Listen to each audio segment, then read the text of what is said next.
올해로 이 전시가 26번째 개인전이 되는 것 같아요. 굉장히 혼란스러운 시기였기 때문에 저희들이 이제 실기실로 들어가서 그림을 그릴 수 없고 교문 밖에서 막걸리로 세월을 보내는 그 시절이었거든요. 그런데 이제 그런 것들이 어떤 걸로 이렇게 엮여지냐면 6.25라는 것과 이렇게 맥락을 같이 하면서 군인이라는 것과 그 다음에 미군이라는 이런 것들과 또 우리 생활과 이런 것들이 다 엮여져 있는 그런 환경에서 가장 심볼이 되는 소재가 어떤 것인가, 또 이 얘기를 하기 위해서 무엇을 그려야 되는가 해서 하다 보니까 결국은 이제 화가로서 어떤 이념적인 문제가 아니고 화가로서 과연 어떤 것을 어떻게 해야 되는가에 대한 질문이 이제 스스로 이렇게 했고, 그때 생각이 불현듯 난 게 김한기 선생님이 피난열차였어요. 네. 이만한 작은 그림이죠. 기차 위에 피난민들이 옹기종기 모여서 탔던 그 그림입니다. 그게 이제 석탄 화차인지 아니면 그냥 객차인지는 정확히 제가 이제 알겠죠. 그 위에 사람들이 이렇게 올라가서 이렇게. 사람들이 이렇게 있는 것이 제가 기억이 있었거든요. 그런데 저도 나름으로 젊었을 때는 어떤 시대성, 시대 정신에 대한 갈구가 이제 있었기 때문에 이거는 역사적으로 이렇게 해야 되겠다라는 생각이 또 왜 들었냐면 52년생이니까 53년까지 전쟁이 있었단 말이죠. 휴전이 53년이니까. 그래서 이거는 내 시대의 한 정신이다. 이게 쌍방간에 이제 이런 문제가 아니라 이런 상황이었고 인간 삶에서 전쟁이 가져오는 어떤 메시지, 또 생존에 대한 문제, 이런 것들이 얽혀지면서 6.25에 대한 그림을 남겨야 되겠다. 그러니까 그게 이제 대학교 2, 3학년 때 이제 일들인데, 지금 생각하면은 대학교 2, 3학년들이 어린 학생들이거든요. 그런데 그 당시에는 청년 문화가 한 시대를 이끌어갈 때예요. 그래서 학생들의 어떤 작업이 거의 기성세대보다 훨씬 시대 정신을 많이 가져왔던 시대 아닙니까? 정말 힘들게 100호짜리 캔버스를 마련해가지고 100호짜리에 그리기 시작한 게, 아까 코트는 이제 학교에서 그린 게 아니라 집에서 그렸고, 우리 누님하고 같이 살 때니까. 그리고 이제 군화는 이제 학교 실기실에 이제 소독으로 있었던 것들이고, 배낭은 제가 청계천 거기 가서 이제 미군 배낭을 사왔고, 그래서 두 개를 그렸는데, 그때부터 풍경이 아니라 앞에 맞닥뜨려지는 판이 이제 판 위에 그리기 시작하는 거예요.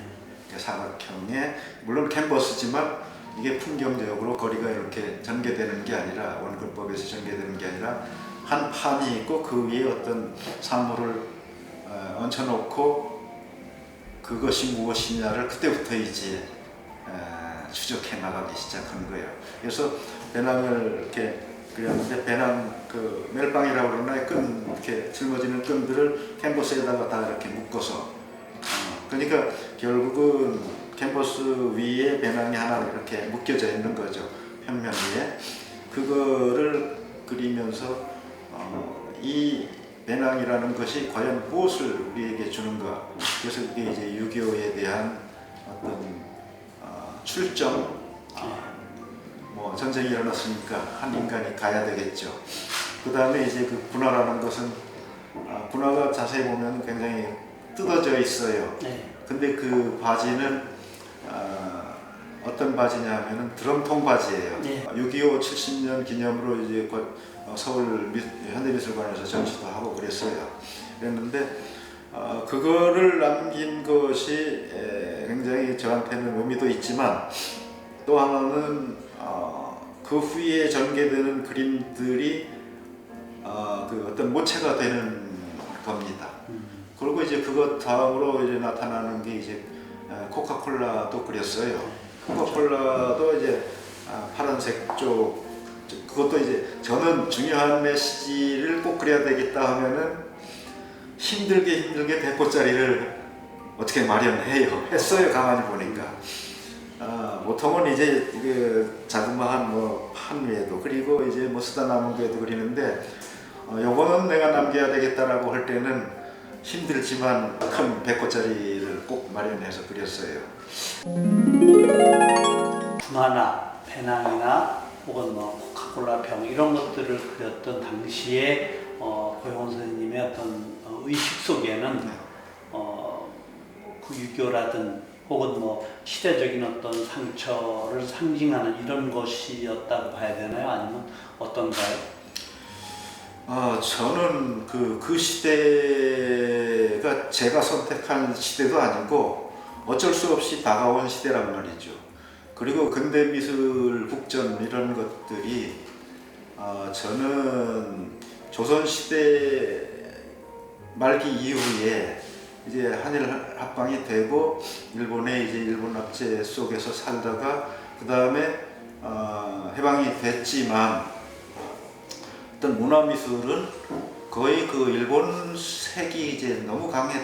그래서 원로들도 물론 이제 그 일본의 그 어떤 냄새가 이제 배어 있었고, 그래서 국전도 젊은이들이 볼 때에는 순수하게 우리의 의식 구조 속에서 된 게 아니라 일본이 그 냄새가 많이 있는 그런 그림이었기 때문에 저는 이제 그때 현대 미술을 한다고 생각을 해서 한국인으로서 새로 시작한다라고 생각을 했어요.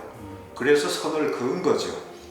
그 일제 잔재인 국전까지도. 그러면서 어디로 연결을 시키냐면 저는 사실 극히 사실로 그리기 때문에 그 조상들이 누구냐를 추적했을 때 그 일제를 건너뛰어서 가보니까 윤두서의 초상이 맞닥뜨려지더라고요. 그래서 저는 우리 조상이 모델을 거기서, 그 전에도 계속 초상화가 이제 내려왔죠. 초상화 쪽으로는. 그리고 또 이제 뭐 책가도라든지 이런 데서 이제 그 키는 아니지만 사실 수성을 갖고 이제 그림을 그려왔는데 그 중에서도 윤두서의 그 전신사조의 정신이 우리네가 본받아야, 내리 이어받아야 될 정신이다라고 저는 생각을 했어요. 그것이 이제 결국은 인물을 그리게 된 이유도 되는 거죠. 그러니까 뭐 꼭 인물이라기보다는 어떤 존재나 대상물을 그런 방법과 그런 정신으로 이제 그렸기 때문에 나도 어떤 걸 인물을 그리나 또 다른 어떤 것을 그리더라도 그런 쪽으로 해석을 해서 또 형이상학적인 것과 형이상학적인 것을 같이 그리려고 이제 했던 겁니다.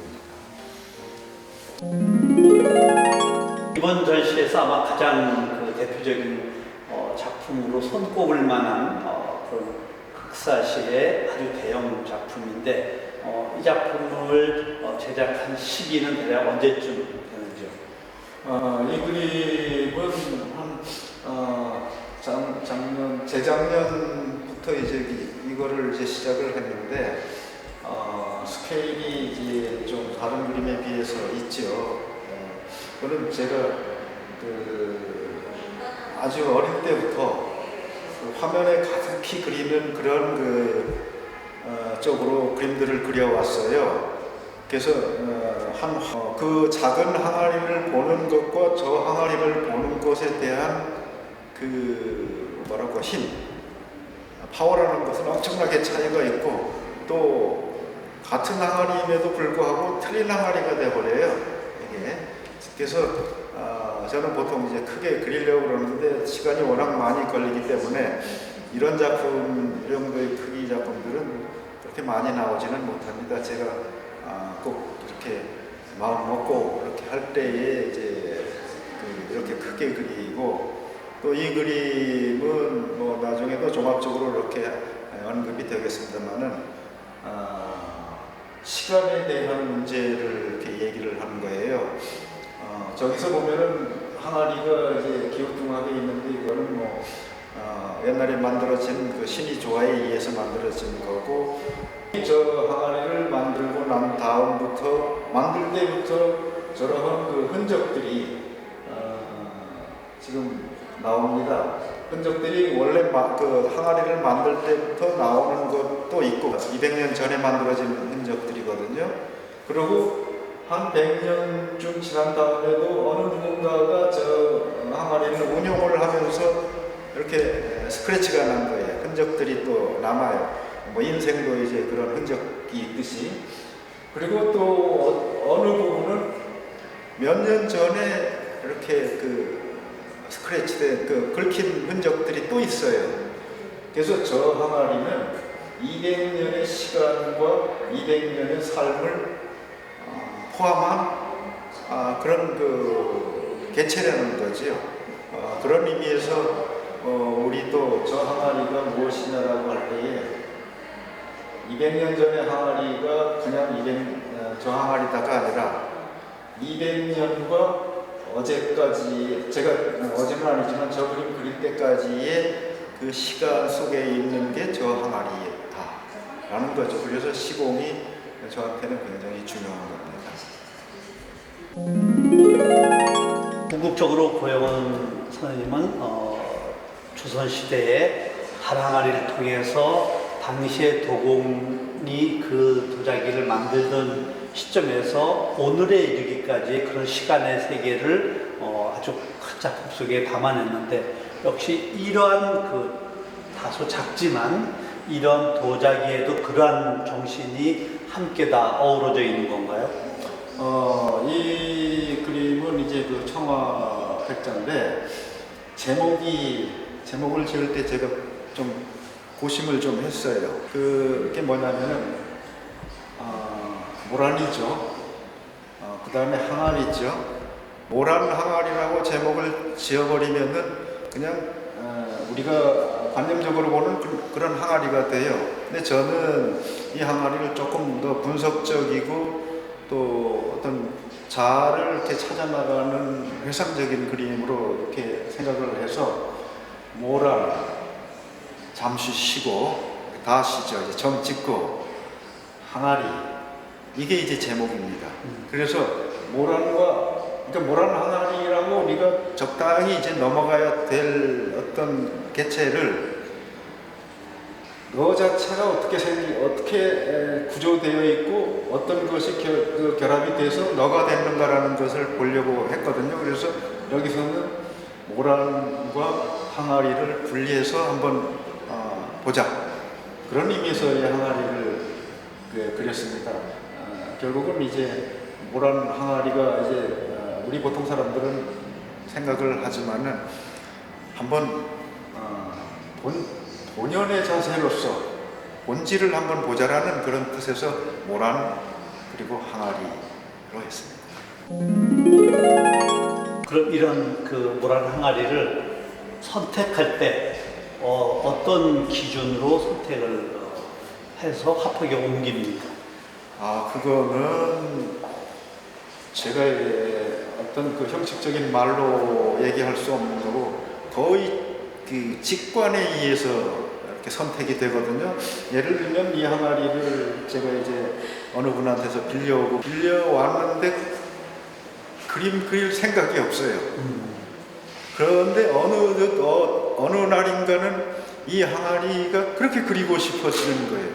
그 결국은 이거를 우리가 계산해서 그리겠다 안 그리겠다 이런 문제가 아니라 내 몸속에서 이 항아리를 그리자 하는 의식이 발동될 때 비로소 이 항아리가 나랑 만나는 거예요.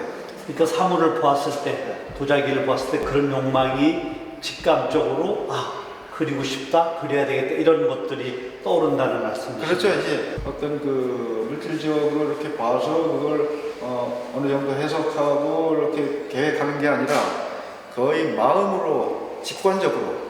그래서 이제 그 동양 우리네의 사고에서 직관이 이제 그 서양의 과학적인 것에 앞선다기보다는 또 다른 형이상학적인 게 중요하기 때문에 저도 그런 것 같아요. 봐서 어느 날 나한테 굉장히 크게 다가오는 겁니다. 자, 이 작품에는 고용원 선생님이 작품을 해왔던 조선시대 달항아리, 그리고 조금 전에 봤던 모란 항아리, 이런 것과는 약간 다르게 조선시대 다완, 찻잔 같은 것을 표현한 것인데, 아주 특이하게 왼쪽에 다소 이 찻잔의 형태를 알아볼 수 없을 정도로 아주 희미하게 묘사된 그 찻잔이 동시에 한 화폭에 들어와 있어요. 사실은 그 이전에 단독적인 어떤 조선시대 다랑아리보다 이렇게 했을 때 이 작가가 분명히 의도하고자 했던 것이 분명히 있다고 보여지는 어떤 것일까요? 저는 이제 한 두 가지 혹은 세 가지 정도의 그 포커스 쪽 얘기가 나오는데, 첫째로 이 아주 또릿하게 보이는 다원은 제가 그 돌멩이를 그릴 때처럼 지금 바로 여기에 내 그 의식과 눈에 확실히 들어오는 어떤 현실이거든요. 그래서 이 그림은 지금의 현실을 얘기를 하는 겁니다. 그런데 저 그림은 현실이 아니라 이전일 수도 있고 이후일 수도 있어요. 이게 이제 그 한 팩트고, 또 하나는 있음과 없음에 대한 문제. 있음에 대한 문제가 과연 우리가 생각하는 꿈에서 있는 혹은 생각하는 그런 있음은 어떤 있음인가? 이 있음과 저 있음은 어떻게 차이가 있는가? 저는 그 있음과 이 있음을 같이 본다는 얘기죠. 저희 그림들은 보면은 보통 이미 과거에 내려왔던 어떤 개념이나 그 관념들이 머릿속에 이제 담겨져 있는데, 그런 것들에서 순수하게 벗어나서 비로소 행동으로 갔을 때 우리가 그것을 좀 더 잘 알 수 있지 않나. 근데 저는 두 개가 구분되지 아니한다고 봐요.